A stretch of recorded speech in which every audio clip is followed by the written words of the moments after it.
3 short trades 25 నిమిషాలు. ఇంకా 0 exits లేవు.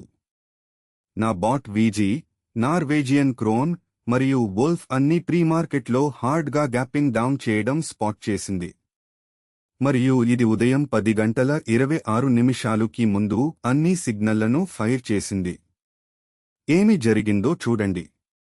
మరియు ఇది ఎందుకు ముఖ్యం? వీజీ 2.6% డ్రాప్ చేసింది.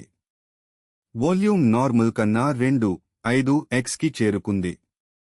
బాట్ 12.05 వద్ద షార్ట్ చేసింది.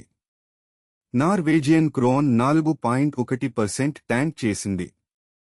వాల్యూమ్ 3.1x కి ఎక్స్ప్లోజన్ జరిగింది. ఎంట్రీ 13.07. వోల్ఫ్ 4.2% ఫాల్ చేసింది. 2 టైమ్స్ వాల్యూమ్. ఎంట్రీ 24.04 వద్ద. ఇక్కడ విషయం విచిత్రంగా ఉంది. సెంటిమెంట్ సంపూర్ణంగా ఫ్లాట్ 0. సంపూర్ణంగా న్యూట్రల్. కానీ బాట్ పట్టించుకోలేదు. ఇది ప్యూర్ మెకానిక్స్ ని చూసింది.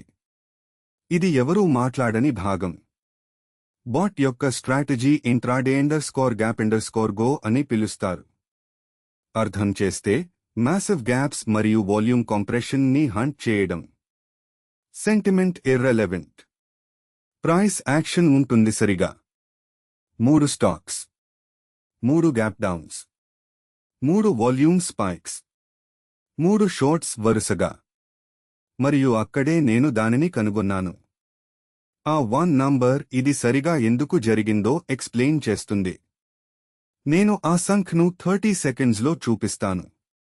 3 ట్రేడ్స్ కూడా ఇంకా ఓపెన్ ఉన్నాయి. 0 ఎగ్జిట్స్, 0 PL రికార్డెడ్.